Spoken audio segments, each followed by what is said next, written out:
Well, without further ado, I'm going to introduce Del Ficke. He's our keynote speaker today. We're very excited to have him. He's been extremely gracious to jump in on such short notice when our original keynote needed to cancel because of a death in the family. And then I'm like, why didn't we ask Del in the first place? Because it's a perfect fit. So his keynote is Peace, Love, and Agriculture. He lives not too far from me since I'm in Raymond, and he's in Pleasantdale, Nebraska, and he will share with us all his errors of his ways and his improvement toward growing great grass and forage and onward. Thanks, Del.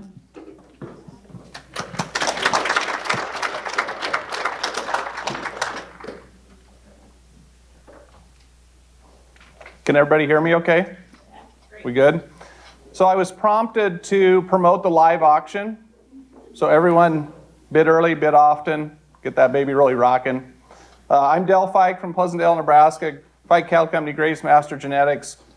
Also, we have a group we started, the Graze Master Group, which kind of encompasses everything that when we set at a farm ranch table that we can help them through their questions, meet goals, things like that. I can't tell you what to do that's right. I can tell you everything not to do. So with that being said, this is from the silent auction, and I haven't stole it. I might buy it later, but this is the power of this group.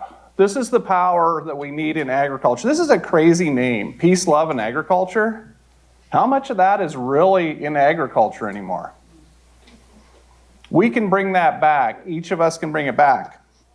This book, I was on a flight to London to speak about carbon and regenerative ag, and I took this book along.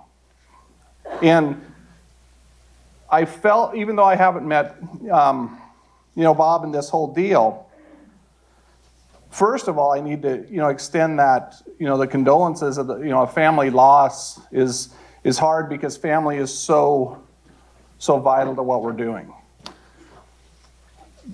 I was sitting by a guy, and he looked over and he said, "What is that book?" I said, "Man, this is cool stuff." And he's like, "Well, aren't all grains good? Isn't all farming good?" I said, the way I used to do it sure as heck wasn't good. But we ended up, in between me talking to him for probably 4 or 5 hours and all that, I got to read this book coming and going to London and back. That guy has contacted me once a week since that trip. He was from the suburbs of Boston, and he now has a farm. He knew nothing about it. The power of what you guys, all these groups that have come together today, and the power of the people that did things long before I did in this. You now are seeing your dreams come true because agriculture in the world is changing. 10 years ago, when I really started talking about all this and running up and down the road, I'm like, I hope in 10 years this is changing and I don't have a job talking about it anymore. And I'm getting pretty darn close because, you change in agriculture, especially in agriculture, for 2 reasons. Either it's in your heart or your back's against the wall. I had it in my heart as a young boy with my grandfather, but my back was against the wall when I went to the largesse side and was doing everything wrong. So sorry guys, that was a long introduction. Questions, stop me anytime. Jim Konopik, I'm glad you haven't left the room yet. Says a lot. Since you threatened me on that already this morning. Whoops, I don't know. Okay, I think I might have skipped one, but that's okay. The Graze Master story, it's a long one. I was on a radio interview with some East Coast stations 2 days ago, and they were saying, like, what generation are you? What generation are your kids? Blah, blah, blah. And I'm like, in agriculture, we get hung up on that. We're such a small speck on this whole historical good and bad mission. I just told him, if we don't get it right, there will be no further generations. My generation does not matter. My generation needs to start doing those things so the next generations can be there. Yes, we'll probably run out of water. The water will get bad before we run out. You know, the soil civilizations have depleted soil. The amazing thing about the American farmer has depleted soil faster than any civilization on earth. We hold the record. That's pretty scary. So the Grazemaster story started, and there might be another slide. I usually have somebody do this. I'm old, can't see. Oh, there's my family. So let's go there. So my granddaughters, and Jim and I were talking about this a couple weeks ago, they know how to build more intensive fence, more portable fence than any one of my neighbors. They can do it all. My daughter-in-law and son, they are the biggest part of the operation now that handle the day-to-day activities when I'm all over talking. My wife is stuck with me. I don't understand it, but she has. My daughter, to my side, is a psychology major at Doane. Doane? Any Doane? Oh, I thought there was one in the room. I couldn't remember. Yeah, there's a Doane. I went. They said I didn't need to come back. So, but she's a psychology major, and I believe she's a psychology major because she's trying to figure out agriculture and her dad. Because all of her friends always talked a different way. Well, I've never really followed what anyone was talking about when we started to change this. We're all in this together. We get the soil right. We change all of society. It's my biggest phrase I say all the time. Our story, that if we're not doing something different, we become history right away. That was the last day it rained, except for a little rain in September, on our farm. So you look at things different. You know, we're staying on top of an ocean right here that will go away.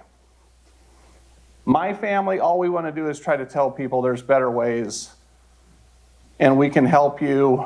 Let's get this together, families, communities, one farm ranch at a time. So our location, we're 14 miles straight west of Lincoln. Several of you guys have been to our place, and we appreciate that. We're rolling hills and small patches of ground. Back in the day when we farmed several thousand acres, we didn't have a field. We had 2 fields that were 160 acres. The rest of them were 40 acres and less. Most of them were 2 to 10 acres. We do get rain when everything's in balance, which we're certainly not in balance anymore. No irrigation. We have a farm well that's 400 foot deep. We get 15 gallon per minute of water. And I was quoted by, Laura help me out, who was Farmer's Footprint. I was quoted there in a story last week that our 150-pound lab can damn near drink that hydrant dry. And he can on a hot day. We went so far as to build our Grazemaster breed so it takes less water. Because we rely on springs that the cows tromp out, some dams. We don't have a lot of wells to help water these animals. We're already at a place where a lot of agriculture will get to. We talk about saving water. We talk about, how do we make that soil, hold more water. So that's a pretty picture. And we're blessed where we're at. My dad always called it hell's half acre. And there's times that it's kind of like that. So we are recovering agaholics. I was in a different situation in the 1980s than a lot of kids. My dad didn't have a lot of debt, but any debt he had bothered him. We bought ground seemingly one day, and the next day it was devalued by 75%. I find it quite interesting that people that don't study history will come up to me and tell me land is never going to go down. It's going to keep going up, and we're going to keep buying and buying because they don't make more of it. Well, I can be a smart aleck about it. They talk about land and how they want to have it for the legacy of their family and for the kids. And I said, I've told a lot of guys this. I said, if you treated your kids like you treated your soil, they'd take your kids away from you. And they're like, ooh, that's pretty serious. We're in a serious deal. The 80s, I co-signed my dad's notes. I had a group of registered Hereford cows. They were bought and paid for. I stopped by the bank one day when I came from high school. Asked one of my dad's best friends, who was a banker, I said, is there any way I can take some pressure off of Dad? And he's like, well, your dad's not in that bad a shape. I said, it's driving him nuts, blah, blah, blah. He said, do you want to put your cattle up against it? And I said, sure. I've been in debt ever since. So, there has to be a rush in debt, I guess, or something like that. But I look at it different because I co-signed my dad's notes, but he never co-signed one of mine. When we were farming all those acres, that's when the LDP deal, which that probably will be cyclical again sometime. I think we had 100,000 bushel of corn in one location, and it was valued at $1.45. That's some serious money. I went into my dad, and my mom, she was sitting at the kitchen table. She knew what I was going to talk to Dad about. I walked in there, and I said, here's where I'm at, Dad. Thinking, man, he's gonna help me out. I helped him out. He said, I'm going to help you. I'm like, oh, great. He said, I'm going to give you some advice. I'm like, more advice, good. He said, never co-sign your son's notes.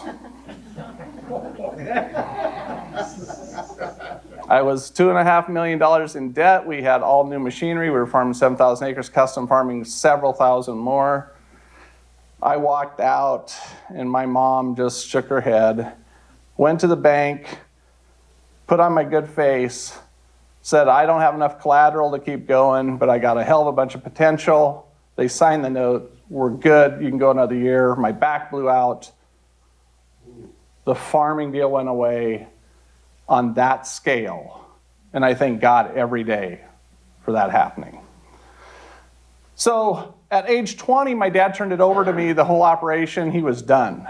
That wasn't turning over, land and all this stuff. It was, you could farm the land, you could pay me rent, the machinery was shot, you owe me for the machinery, keep what you want, sell the rest. The next morning, we sold any piece of equipment that we hadn't used in 6 months.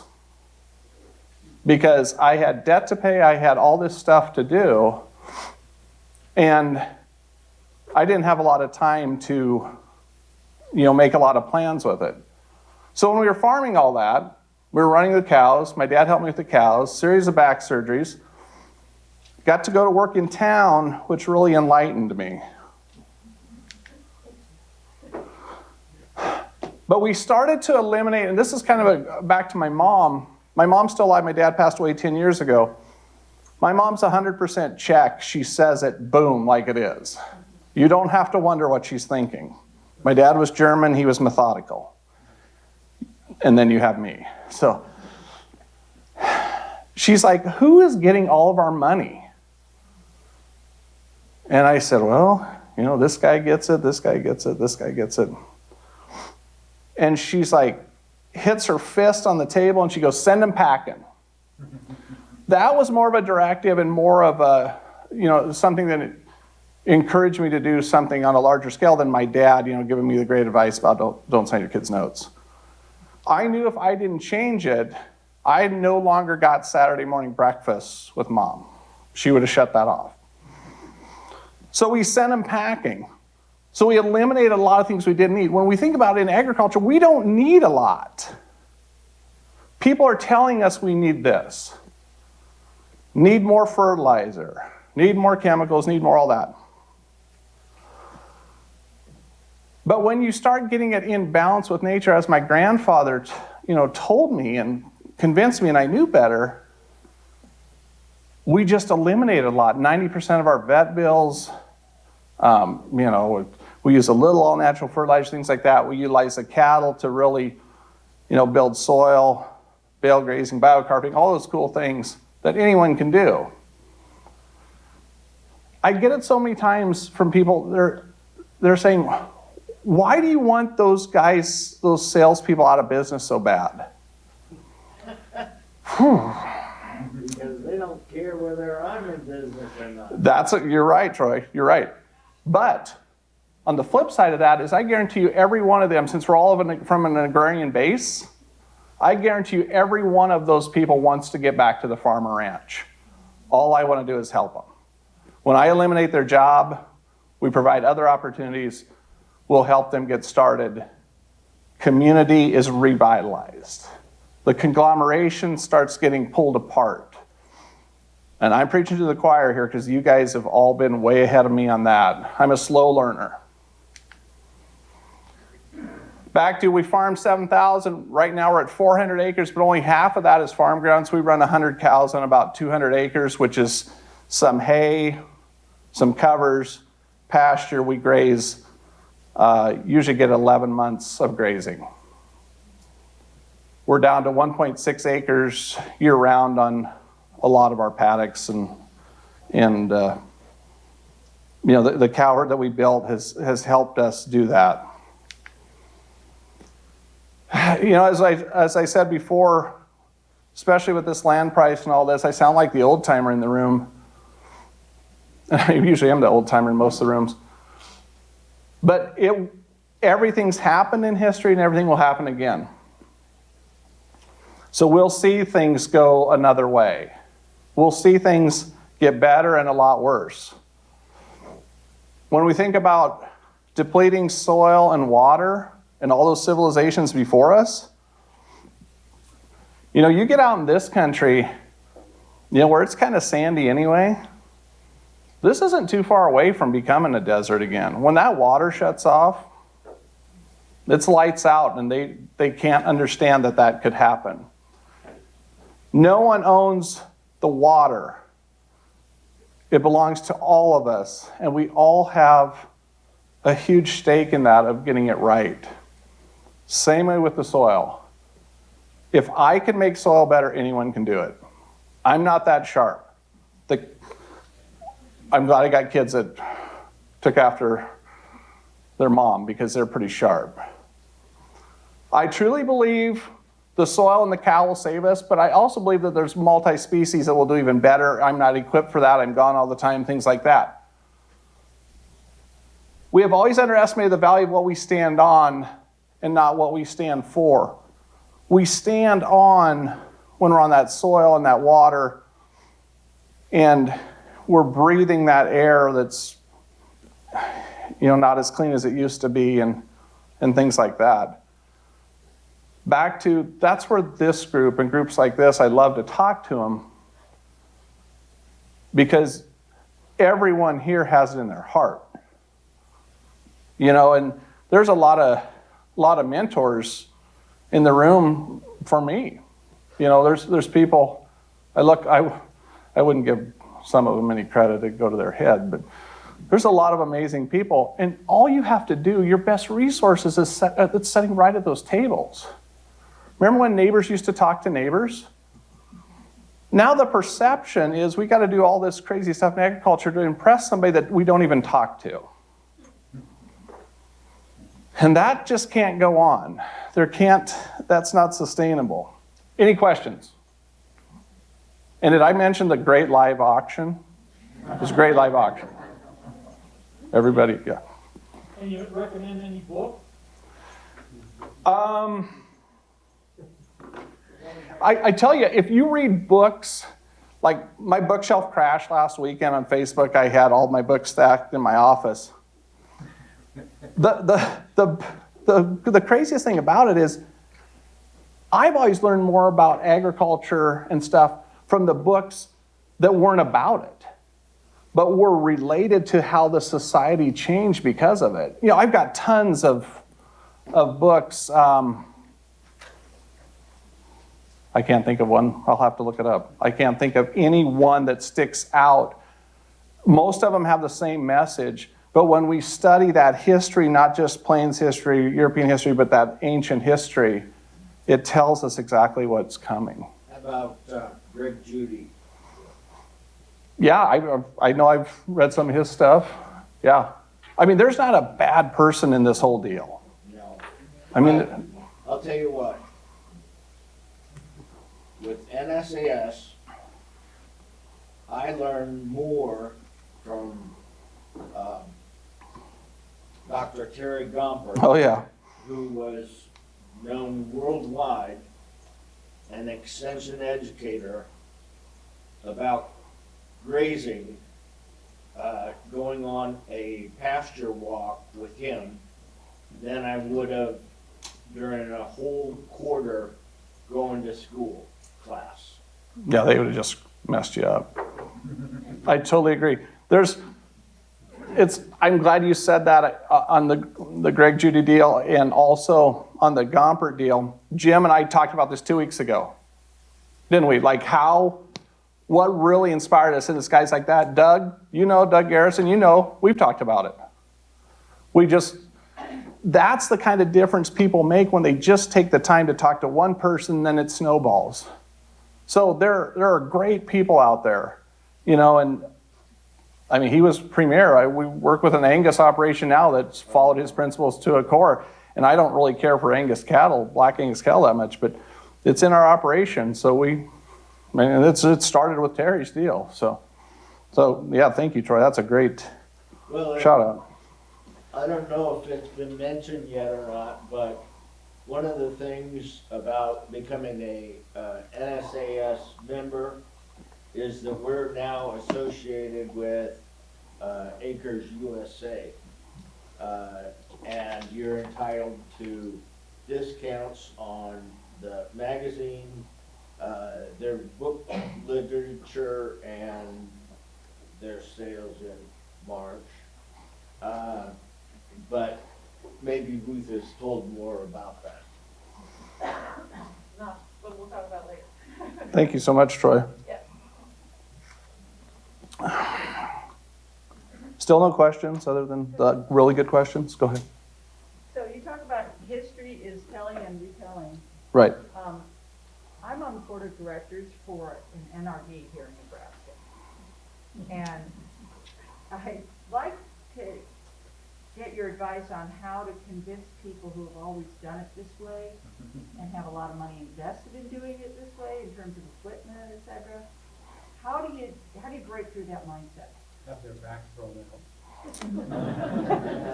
Well, I just had this conversation yesterday with a person, the same deal. And my analogies are always poor for the family hour, but it's like we put people in a lot of those boards. It's the equivalent of having a cocaine dealer watch over a stash of cocaine, and how they just want to get rid of it. It's flowing. It's all this. I hear that question 10 times a day, and I know the system's going to break at some point. But unfortunately, when the system breaks, that's when we're out of the resources too. So I do not have a good answer for that because we run into them all the time. It's just, let's talk afterwards. Yeah, we talk about don't look up. These people aren't looking down either. Stockholm syndrome, I'll get to that too. Go ahead.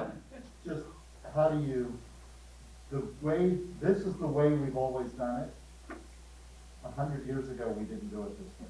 Right. Always is a really long time, and the way we've always been doing it is not. And So- I've had that But they've discussion. seen a lot of yield from their fertilizer. Yes, they have. Yeah. But this isn't the way we've always done it. Is part of that key message, I think, in that is it will change. It has changed dramatically over the last 100 years. Bill, I'm in the ground with for 4 decades. Nancy, I understand what you're saying. I've considered running for those kinds of boards, knowing that there's knuckleheads there. And I know that I would take lumps, big ones. I've learned if I'm flipping somebody from a practice to another practice on the farm, there's 2 age groups that change. The young ones who said, I've seen how Dad's done it, and he's screwed it up 14 ways from Sunday.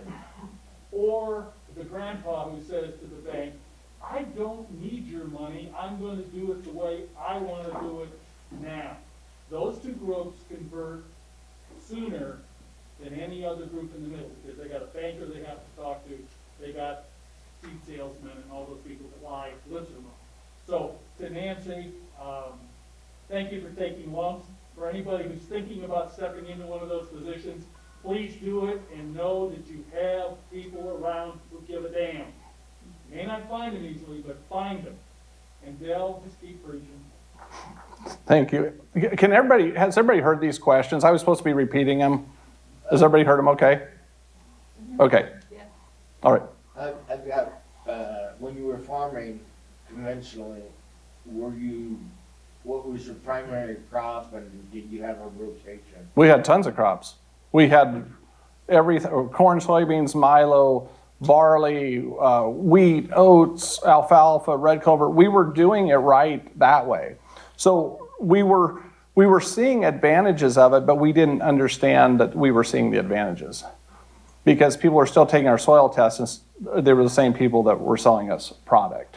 So that doesn't necessarily work, very well with that whole deal. But yeah, I mean, you guys were asking about, these people that don't change or whatever, and I might have a slide in here.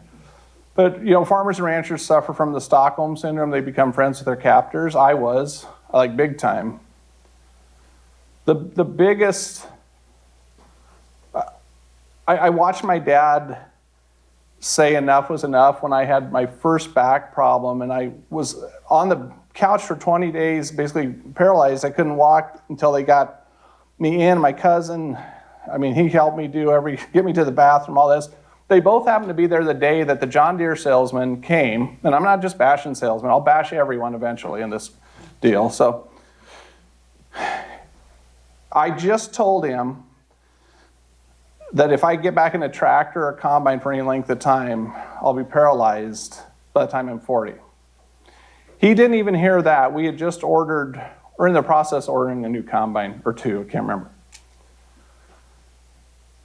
He said, we've got air ride seats. We've got everything to keep you going in farming. My dad didn't get mad too often, but my dad got up out of the chair, grabbed him by the back of the coat, and threw him out the front door. He said, he doesn't give a shit for you or about you. And that's like, okay. That person was so intent on just selling me something that he missed that, I got myself in that position. I'm not asking for, pity on that, but he couldn't even get past the point that was somebody that, it wasn't ever going to work again. So we are under attack from ourselves. That's the mantra. We talk back and forth. Humans are the dumbest animal I deal with in my operation. The cows, the birds, the bees, the flowers, all that, the soil, everything gets into balance when the human being gets back. Talked about that. I suffered from it. Ooh, this might be exciting. So my 2 goals are to have the most accountable cow herd on earth and the best soil on earth. I only say that half joking because I'd really like that to happen. Those were a couple of the initial Grazemaster calves way back in the day now. I think those actually had 6 or 8 breeds in them. We love the composite cattle. We love how they're acclimated to what we do. Those actually went to an operation that started a whole regenerative cattle operation, going way away from a straight bred type mindset that we have to feed all this stuff and we have to, work for the cow. It's so cool. It's so rewarding when just something like that you see the next person take off, that next person is then a messenger for what we're doing, like all of you have been. Doug, we've been on this field a few times, and it's gotten better. This is a spot that in 10 years we took from 2.6 to 6.9% organic matter, utilizing a lot of cover crops, animal impact, reducing tillage, things like that. When I talk about we only have 4.5 acres maximized or optimized on our farm, I think now we're up to maybe 20. When I say that is it optimized, I'm thinking of the state of the natural prairie. I'm thinking that 8 to 10% organic matter, increasing pore space, that water infiltration, everything that makes money for the farmer rancher. And this is a great slide to throw in our business model, talking to people around the country. We've stopped talking about soil health as much as we started talking about soil profitability. A corn farmer that thinks he's doing the best already will be insulted when you say you can make his soil better, even though it's drifted up out by the mailbox and they got to shove it out, clean out the ditches all the time. So when you start talking about the profitability of the soil, it's not like I'm trying to not be, honest with them, but it is something that resonates with everybody. They got to stay in business. They like the profitability, and it's our way to get our foot in the door to start talking about other things. So if they're using a biological, or if they're doing something different, or they're stopping using a synthetic fertilizer, whatever they're doing, that small crack, that small opportunity just takes a little time to nurture them. Because years ago when people were talking to me about changing my calving season or changing, I'm like, that's crazy. We've always done it this way. My son said I have permanently scarred him from all the dumb things we used to do. Well, I think we all suffer from PTSD on that stuff. But back to, if I can do it, anyone can do it. And there's smarter people in this room than I am, and there's better communicators, and there's better people to resonate with our neighbors. But never stop talking. I'm going to preach and preach that we never stop talking, and for sure always be talking to those people that don't want to be talking to us. We've had a lot of field days at our place over the years. The best scenario is the neighbors that we know want to do something will not come to it. They come the morning after. And they ask how the field day went, and could they go out and look at what everyone looked at yesterday? And I'll say, well, heck, I saw you drive by yesterday morning. Did you have something to do? Oh, yeah. Busy day. He wasn't going to stop, or they weren't going to stop, because those neighbors, there was other neighbors there. And my grandfather, Adolf Ficke, saying of the day the horses left and the tractor came was the day we replaced community with competition.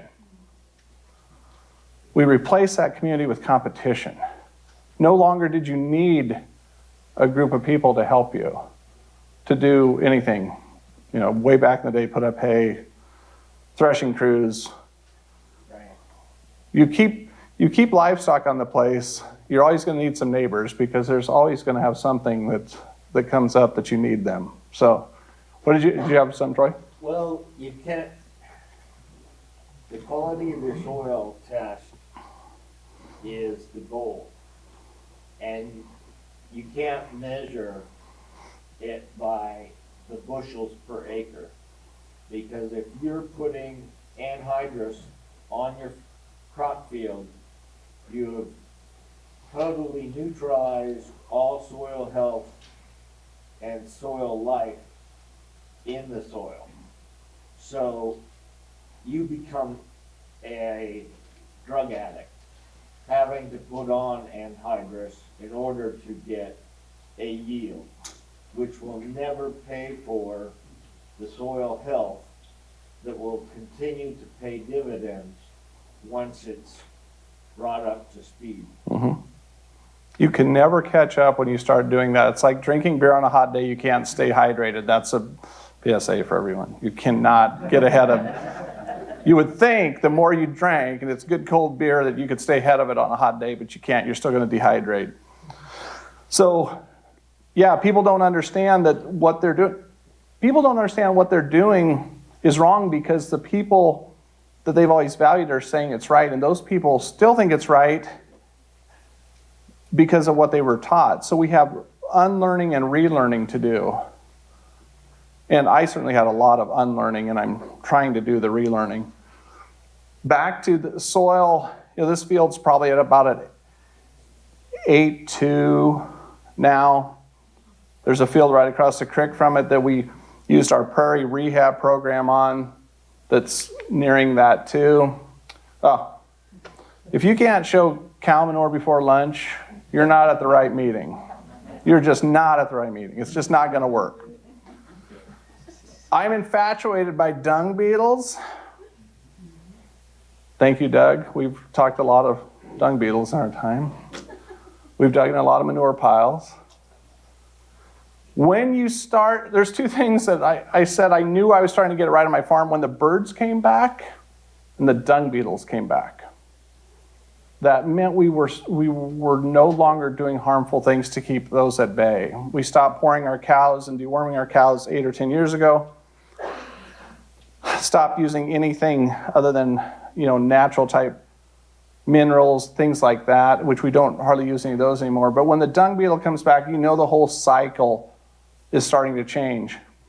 And we did a biochar trial out of Wyoming the last 2 summers, and this isn't a promotion for them because it's a grant deal, but the biochar in the lick tubs worked so well. It's the first time I got to see the dung beetles coming in. I always found them working, but I got to see them migrate towards that. And it was just in that pasture where we had run that test on the biochar. All ancient civilizations used biochar. If you want to sequester a bunch of carbon, biochar. That's the best use of thorny locust that you can. Yeah, thorny locust. There's nothing natural about that. 1 acre, and I've moved this up because I've had actual, there's earthworm experts that I didn't know that started calling me, and now they're like my best friends. But Darwin wrote a book all about earthworms, and I'm seeing some heads nod, and it was his biggest selling book while he was alive. He talks about the social aspects, he talks about everything of the earthworm. He talks about how the earthworms were so big in ancient times, they broke down entire old structures. That's pretty cool. There's a cave, is it a chalk mine here in central Nebraska? Scotia. Oh, there you go. There's fossilized deals down there of large earthworms that are probably 6 feet long. Yeah, that's pretty cool. So 2.5 million earthworms per acre, and they'll deposit approximately 1,800 pounds of the best nutrients per day. If you run cows or livestock intensively, and we're in an area where there's enough moisture where we have earthworms, why would you ever need any other fertilizer? God created the perfect fertilizing machine.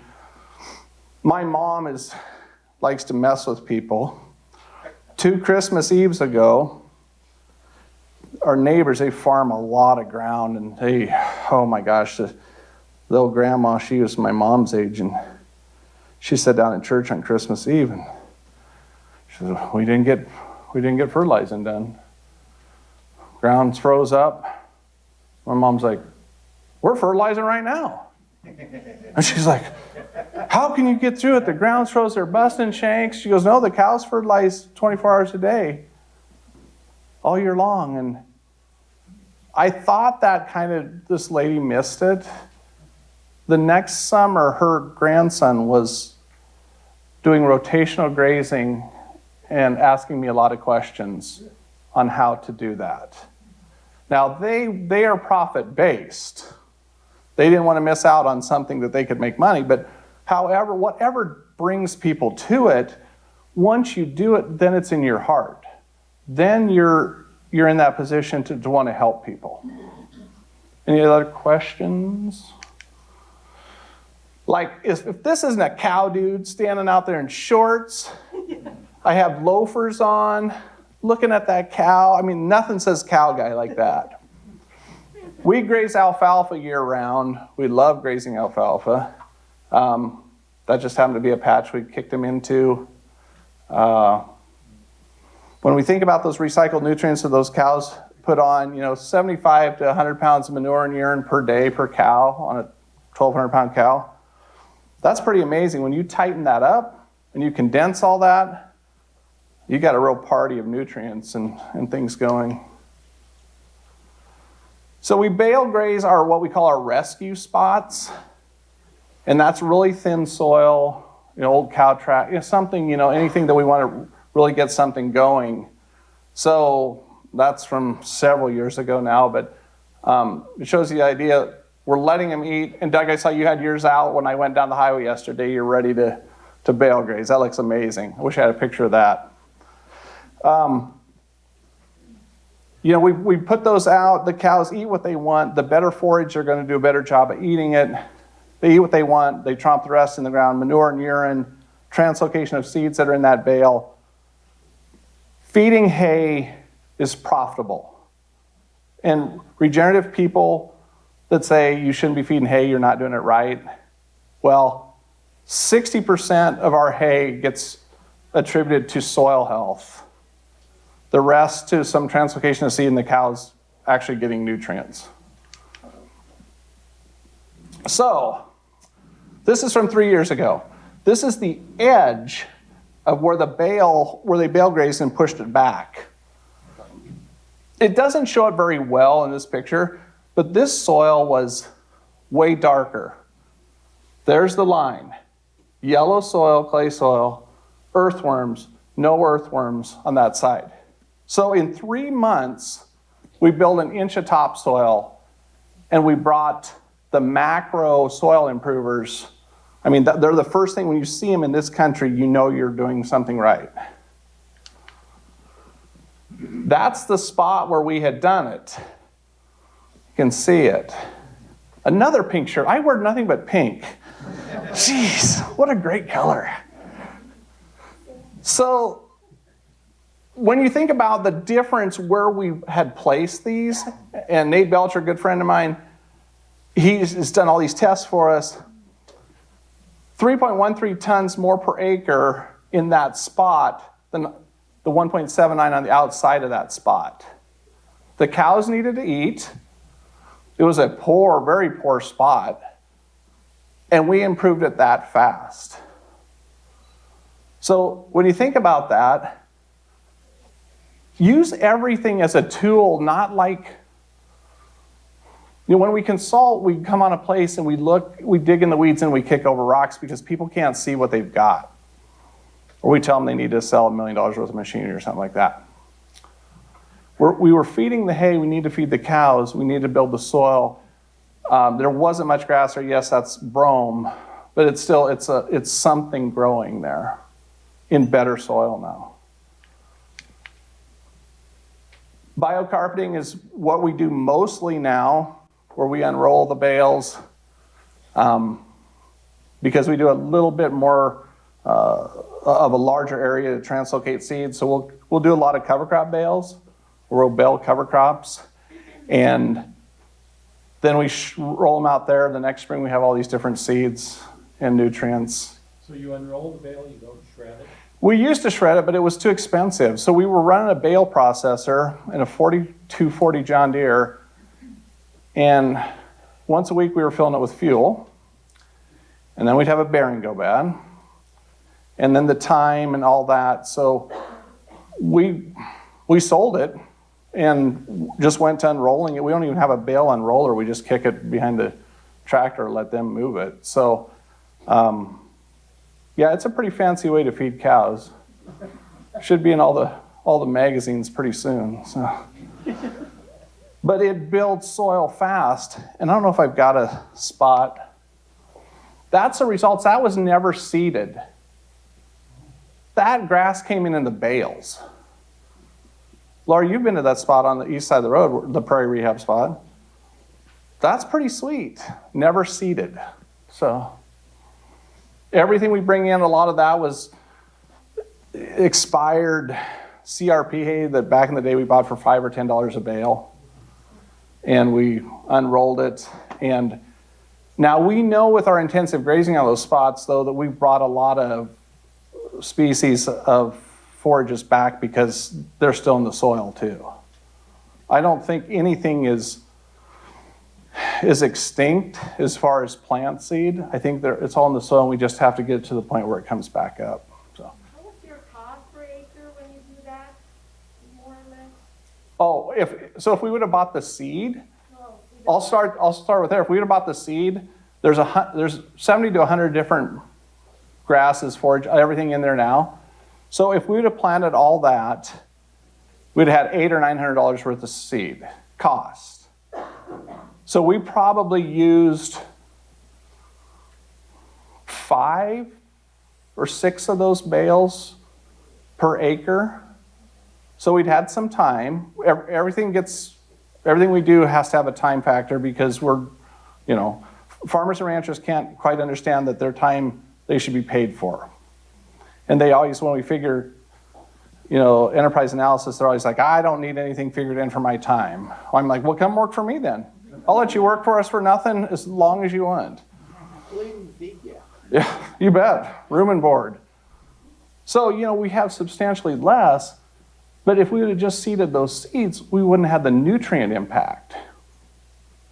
So we built that organic matter up, so quickly. Another dude in shorts checking out the prairie. That seeder is what we seed most of we'll drill some covers, but most of it is broadcast. Like we'll start frost seeding clovers probably in the next 2 weeks, 10 days, 2 weeks. And then hopefully as that ground heaves and stuff and we get some moisture, it gets placed where it's supposed to. So when you think about changing to this way, a lot of people think, well, I'm going to need a new drill. Well, that's $170,000 or whatever. And I'm like, hold it. You are missing the point of what I'm trying to say. Funny story, when they've got an addiction to paint, I worked with a father and son at Mason City, Iowa. Pretty large farmers, all new tractors, big tractors, nice tractors, nothing I'd ever have or afford. And the dad was so excited about all these changes and grazing, and they didn't have to do all this work, but he would not give up his biggest front wheel assist tractor, which was a 325 horse tractor. And I fought with him. I'm like, we take that off of your balance sheet. I mean, oh my gosh, we pay the rest of the debt off. And I mean, regenerative agriculture is more about saving than it is making. And the best part about saving money is you don't pay income tax on it. We fought for a year about that damn tractor. And every time I drove to that part of the world, I'm like, I should stop. Nope, I'm not going to. They're just going to make me mad. One day I thought, they're putting up a lot of electric fence and they're still using wire. And I called and I said, tell your dad to buy a wire roller for that tractor. And he can keep it. Next time I stopped, 325 horsepower tractor with this little bitty wire roller, and he was building fence. And he was happy he got to keep that. We found a use for it. It's a little too much money, but he wasn't going to get rid of it, so you can't let it set. That would drive me nuts. So Yeah. Well, on that one, just specific nuts and bolts question, is there a brand for seeding some of those small seed legumes that you like on a seeder like that for a side-by-side or for you? The only thing it doesn't work on is warm season grasses. They won't feed out, but the clovers, and we graze a lot of alfalfa, things like that, run through it really nice. So brand isn't free. Cheap or free are always the brands I like to concentrate on. Back to the beer deal, my favorite beer is Free and Cold. Yes, sir. Looks like you still have some commitment to green paint. Yes. There's two of those that run nonstop when we're fencing and doing stuff like that. So absolutely. Anybody else? You can learn though, because that's not a pink shirt. My wife dressed me that morning. She knew we had people coming and she wanted me to not be in pink. So how are you seeding your natives then? Where are you seeding Biocarpeting. We enroll warm season grasses in cool season stuff. But the trick on that is we've got a program we call extreme grazing. We will make those cool season paddocks look like a feedlot. We will tromp them and tromp them and tromp them until June 1st. When the weeds are wanting to come, we pull them off. We've thinned down those cool seasons. All that we've rolled on will be there by that fall. So just find good, and the cool thing about it is you're translocating different nutrients too with those bales onto your soil. What is the true money-making opportunity in hay? It's pretty amazing. The price of what was anhydrous? $14.82.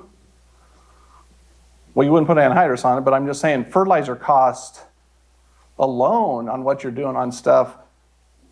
That dumb hay guy is looking pretty smart about right now. Like I talked before, I'd only maximize 4 acres. I think we're around 20 acres now. But we're working on it.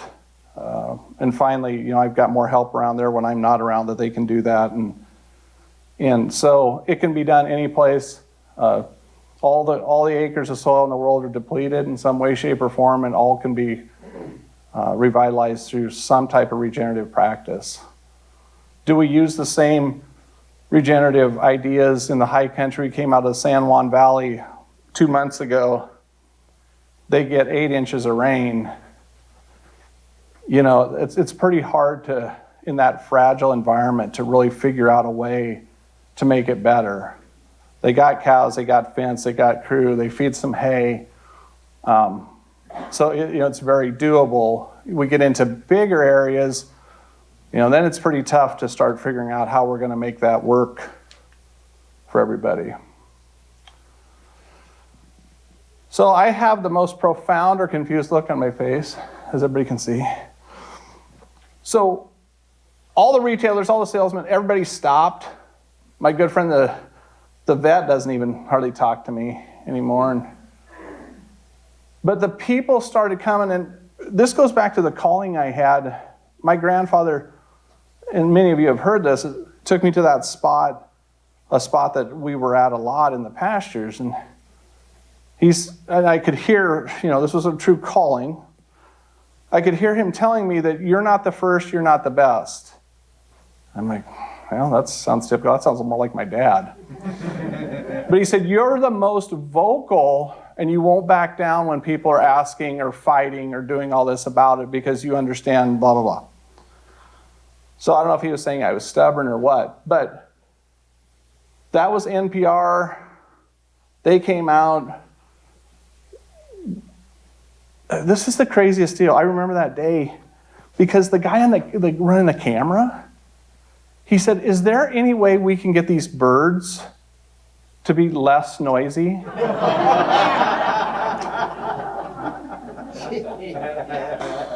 And I'm like, and I think that's right when he asked me that, and I didn't know what to say, but back to when the birds come, you're doing it right. But I always want to take time, and talk to anybody that wants to talk about what we're doing. And other people that are consulting and stuff, they say, well, do you start the timer and send them a bill? And I'm like, no. I mean, if they want to work with us, yeah, we get to that point. But, you know, the lady from Kansas a few months ago that talked to me about her 40 acres and sheep, yeah, I'm going to be a jerk and send her a bill for $5,000 because she talked to me about that. We talked for 2 hours. I learned more about sheep. I learned more than she did. She came up to the place. She looked what we were doing, loved what we were doing, and she went home and she told everyone around. So it is back to the community building always. That was a lady from England that come and we were in part of her book. She could not understand why I was smelling soil all the time. And she was, you can see she was not that excited about wanting to smell soil. And finally I shoved it in her face and I said, do you smell it? I said, smell it. Stop thinking about everything else, smell it. She goes, oh my gosh, it's a rich smell. She said, it's amazing. She goes, I've smelled dirt before and it doesn't have a smell. It's dirt, this is soil, and we can all do it. Oh, we're to the end. I think there's one granddaughter that's not on there. My granddaughters and I spend a lot of time looking at flowers, looking at birds. We got a bird book, we got a flower book, we got a plant app. Atlee, she's almost 8 now on top. She knows more plants out in these prairie rehab spots, I think, than I do. She is a sponge with it. My daughter-in-law, don't tell her I gave her any credit. Go to her head. My daughter-in-law came from California, and she never knew that there was another way to farm. So when she came into this deal, like the first month they were around, I had her help build fence. She goes, this is really cool. You know, the cows eat what they want. We move them on, all this. And then she started to talk to some of her friends, and she's like, well, they're not doing it this way. They're doing it. So, you know, because she didn't have all that training or that unlearning that she had to do, that's why I like working with first-generation farmers that haven't been from a farm or ranch. But everyone can get it, if I can get it. There was, you know, back to generations, the old guys and the young guys. Give me a guy 75 or older to sit at the table, and I will convince him that he knows better. And I will conjure up those memories that he had when he was young. You know, agriculture didn't really go to hell until the 50s. 40s, 50s, yeah. We had chemicals and stuff from wars we had to put on someplace food. That makes sense. But so much of it changed in industrialization, and I'm a huge hater of Earl Butz and what he did to agriculture, and we fight it every day. And if you don't know who Earl Butz is, look it up. See, he's a son of a bitch. Fence row to fence row. Farm fence row to fence row. Get big, get out. We got to feed the world. The biggest lie in agriculture is we have to feed the world. They fed themselves before we came along and destroyed their... No, we screwed it up for them, Troy. We messed up. They were doing great. Everyone was doing great. So when we talk about at my place, you know, we talk about local communities. That's really what we call a global picture. Because when we have people from all over the world come and talk to us about what we're doing, they're more apt to do it right when they get back, and they're going to do it immediately. You know, the Mandela Institute came out and spent a day with us a few years ago. There were 60 of them. And we're still in contact with a lot of those people. And they all took something back from what they learned that day. And then they had been to tons of other places. They learned more about the right thing to do in a couple days of touring than most academic places will teach. Well, they'll never teach you this. I mean, we're starting to see some regenerative stuff now. Doan has a great program. Back to everything that matters is what we were missing in agriculture. So, love, peace, and agriculture, that's all possible. But we have to take time for the people side, else we're never going to get to the side that really matters, and we'll never get that full understanding what we have to do to save this deal. So I know I sound like half a philosopher, preacher, carpetbagger, or something. I don't know what I sound like, but getting people's attention to know there's a better way, a different way. And as I tell every group I talk to, my door is always open. You can call me day or night. My phone is 6 inches from my head. It goes off all night. And I will talk to you. I will text you. I will do whatever to help. And that's not just farms or ranches. The calls I really love are from the lady. I got a lady in Manhattan, New York. She's just like, my tomato plant's not doing very well, Del. And I'm like, I love you. And she's just like, well, I saw your name and said give you a call. And I said, well, tell me, blah, blah, blah. And what I quickly found out is gardeners and people like that know more about soil than most farmers and ranchers. Farmers and ranchers don't touch the soil anymore. So her doing that, that's a shot in the arm. That's exciting for me. Another urban story is there was a biker gang in LA, maybe it was Compton, I don't know. This guy called me and he sounded badass on the phone. And I didn't even want to do a Zoom call with him because he was scaring me so bad. And he's like, I'm from such and such a gang. We want to do rooftop gardening. I'm like, damn, that's pretty cool. I didn't get to go out there with them, but there's a whole group. They were all in trouble.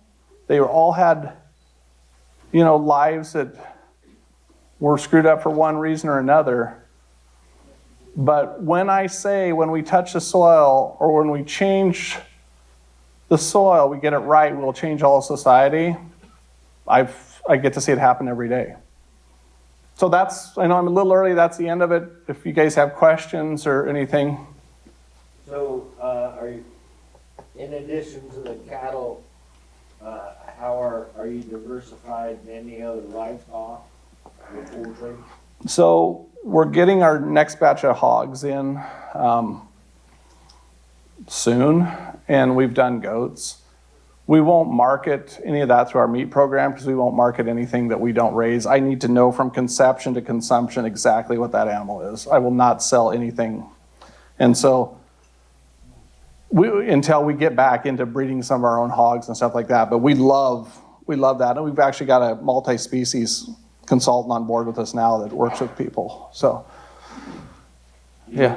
Any of your grandkids into having chickens following the livestock? Yeah, we've got chickens. We've got about 100 hens that are every place that. For flag control and we don't have mosquitoes. We don't have flies. We don't have anything like that. So yeah, their business is a booming egg business. It's all natural, cage-free. They run all over, whatever. If we feed them a little conventional corn or something, or if we have to get something. My son and I have all the costs of it, and they take all the money for the eggs. There is hope for my generation and farming. They will do a great job. Yes? I have to comment, but I took my son out to Dell's farm, that's right by my family farm, and it was just such a beautiful experience for me to connect with the soil and nature. And we just got back from Belize visiting the Maya Master Forest Gardeners, and one of them is Narciso, and how much Dell loved the land that day, and just the birds and the bees and the whole circle of life.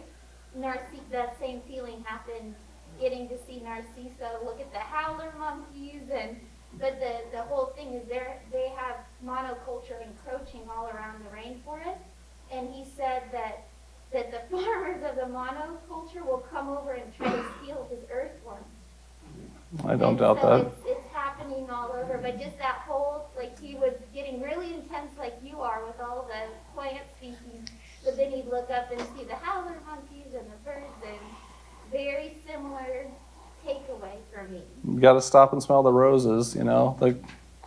It's amazing. I mean, people that have known me forever and know that I have no patience and all this stuff, and you know, to have somebody that knew me 20 years ago riding with me through a pasture, and I'll slam on the brakes to see a cow pie with dung beetle activity, or I remember I about threw a neighbor out because I found a primrose. If I find a new plant, I take a picture and we document, we save it. And that's the cool thing is nature always rebounds if we just get out of the road. But man, you got to feel it. Yeah. And that was the other thing is he thinks every plant he sees in the jungle, he says it's nature, it's a recommendation. And that's kind of how you look at your, you know, when the different diversity of species. And so they're looking at what is it recommendation? Do I choose it? Do I not? Like, what's it telling me? So. There's no plants that are weeds. I mean, man gave plants, you know, weed names. When people ask me what's the best cover crop, weeds, hands down. What's my favorite thing to graze? Anything I can get a fence around. You know, it's simple. We just have to work with what's there, and everything else works out. Yes. I'm kind of that weed thing. I had a question. So we seeded some pasture, we're letting it grow in. We've been, those horse, that weed, that horse, whatever. Mare's tail, yeah. Thank you. We've been told that we have to like get it completely gone. If By- that is correct, By whom? by a water aquifer soil person. I'd like to meet that guy with a title like that. Dang. No, he doesn't. But so anyway, so if that is accurate, and how you had mentioned earlier in your talk, bale grazing and grazing for till like June or July or something like. Could you just go into a little bit more what would be the process on sections? So like, yeah, so we'll have pretty tight paddocks when we're doing that extreme grazing. And so we're taking everything. What they're not eating, they're tromping the crap out of it. And on mare's tail, cattle love it when it's short. They love any weed when it's young because it's tender.